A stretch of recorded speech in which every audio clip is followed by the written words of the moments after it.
This is the BMW iX2, the German luxury brand's latest offering. It's an all-electric version of the mid-size crossover SUV. We wanted to know if it's any good and if there's any space for something like this in the BMW stable.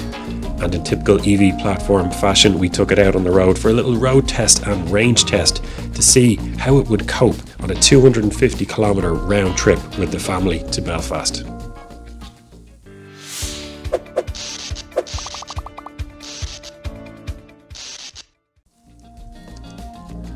It was time to pack up the car. Getting the child seats in was really easy. The ISOFIX points, there's two in the back, are really easy to use, unlike some other cars. Get all the gear in the back for the day trip. Now, space in the back isn't fantastic in terms of legroom, and I had to move the driver's seat slightly forward, although I am 6'2". The boot is quite spacious with just over 500 litres in there, and it's a nice wide opening to get bigger, larger packages in. When it's time to close things up, get the kids in the car and hit the road. Just into the car. It's about to go 11 a.m. and I'm going to take out my phone here and record so you guys see exactly what I see. Right, so we turn it on here, get that Hans Zimmer soundtrack kicking off.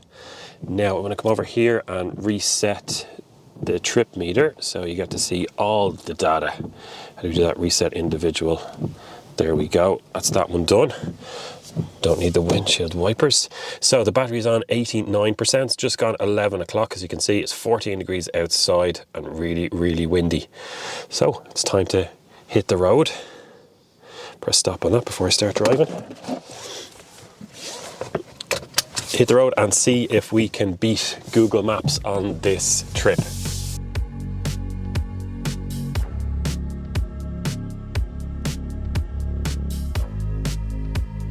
This is a good chance to talk about power. So we just kind of got delayed behind a car there. So we're pretty slow coming down an on-ramp onto the M1. We're only carrying 60. So here we go, floor it up to 70, 80, 90. We're on 100, 110 and 120, ease off. That's speed limit right there. This thing is pretty quick. And anybody who's used to a 1.8 litre petrol or a 2 litre diesel SUV of this size is going to be blown away by this. I mean, it's an all-wheel drive. And we've got 230 kilowatts. So this thing is 306 horsepower in old money. Just shy of 500, 494 newton meters of torque. So, and you can feel it. It really carries the weight. This thing is a fraction over 2 tons, but it carries it very well. And if you're interested in it, the 0 to 100 time in this is 5.6 seconds. Like, that's fast. It's supercar fast. But for an SUV, a mid-sized crossover SUV like this, that's pretty nifty. We are just pulling in now. Oh, now, don't crash into the car. When we get out.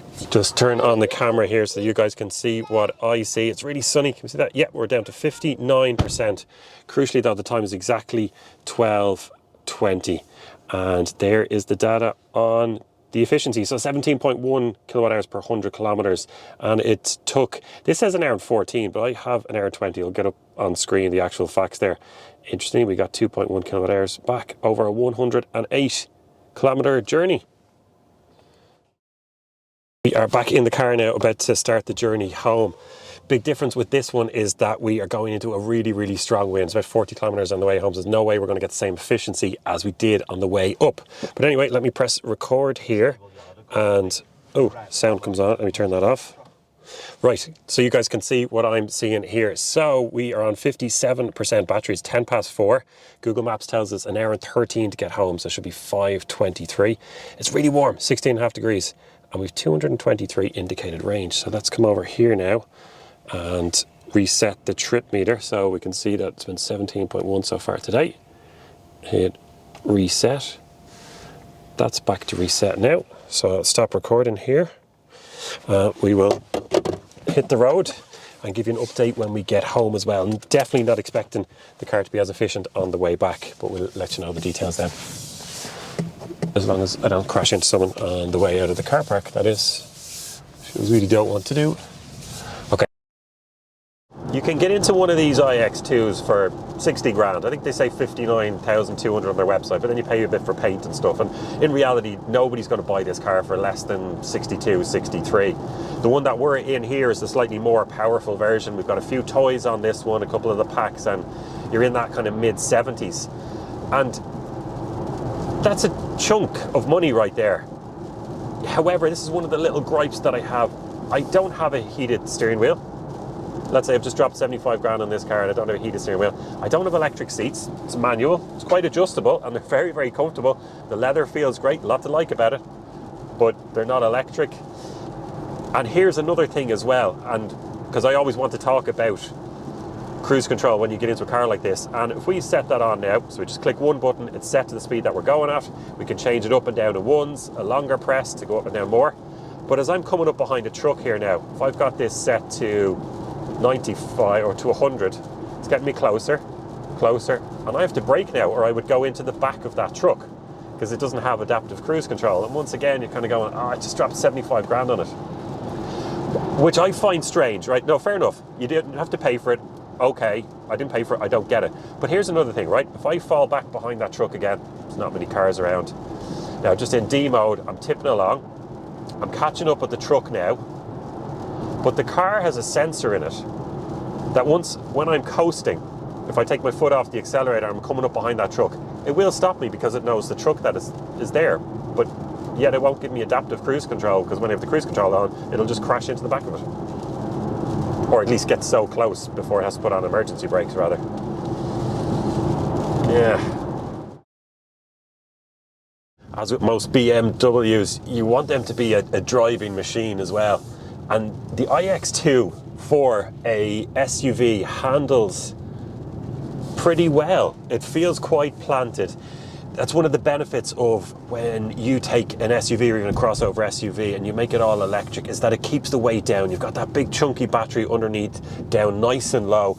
And when you hit roundabouts and corners, just like this one here, coming through and then left again, release out of it, it feels very, very balanced. And that is quite a good thing. It's a bit of a surprise. Now, don't get me wrong, it won't be a patch on the i4 in terms of driving dynamics and handling. And if you come to another roundabout here, it's taken around quite firmly. Yeah, you can feel it just fighting for grip there, but it is balanced. And do you know what? As far as SUVs and even a crossover SUV like this go, it handles and drives pretty well there. As we're out on the motorway, it gives us a good chance just to talk a little bit about comfort, overall feel of the car. And this is something that BMW are just so good at. The quality of the finish and the feel of everything. There's a real solidity to it, a little bit of class to it as well, with a sporty edge, I do find, when you compare it to Mercedes, Audi and a couple of the other luxury brands. And here we are on the motorway, and the sound insulation it's quite good. Not as good as like I've had the iX and the i7 in the past, and those do beat it, but it's pretty good. It's raining very heavily here, a lot of water on the ground, cars flying by me, and I don't have to shout. You can still hear me. I'm not quite whispering, but I'm keeping my voice down. Steering wheel feels chunky. Suspension is just taking all those little bumps. And in terms of noise, sound insulation, both from the wheel arches, from the wind that's coming over, and even from the rain that's hitting the car now, it's pretty good. So we are just about to pull into my house in a few seconds, and this is the final update. I wanted to do this exactly as we arrived home. So it is 5:23, so to the minute we have matched Google Maps time. And we are coming into the driveway now. So yeah, to the minute we have matched Google Maps time, but I'm going to stop now in a moment, take out my phone, record that, and show you guys the details. Okay, so here we go. Let's get the camera out. Record. So there we are. We have averaged 23.4, way up, and it took an hour and 10 minutes, 105 kilometer total, and we got 1.4 in regen. And let's look over here, down to 17% battery. It's gone 524 now, but it was 523 when we arrived. And we have 51 kilometers range left. Huge difference with that extra wind that we were going into, and you could even feel it on the road with the car moving around a little bit. In the end, the journey there and back was 214 kilometers and used 70% of the battery. If we work that out, that would have been a total range of about 305 kilometers. However, we were going fast on the motorway, and I think a real world expected range is something more like 360 to 400 kilometers for this car. We did use 45.3 kilowatt hours of energy, and at 25 cent per kilowatt hour that I pay at home, that journey would have cost me €11.30. That compares quite favourably to a petrol or diesel. Presuming 6 litres per 100 kilometres, paying €1.75 a litre at the moment, would have worked out at about €23. So is the iX2 any good? Well, I think it's brilliant at what it does. It's really comfortable, it feels great on the road, it's quite powerful, it's got an excellent finish inside with decent range and decent charging capabilities. It is pricey, but that won't deter potential buyers. For me, I'm not the biggest fan of SUVs, and in the end, it's the i4 that is still the one to beat. Thank you very much for watching. We'll see you on the next one.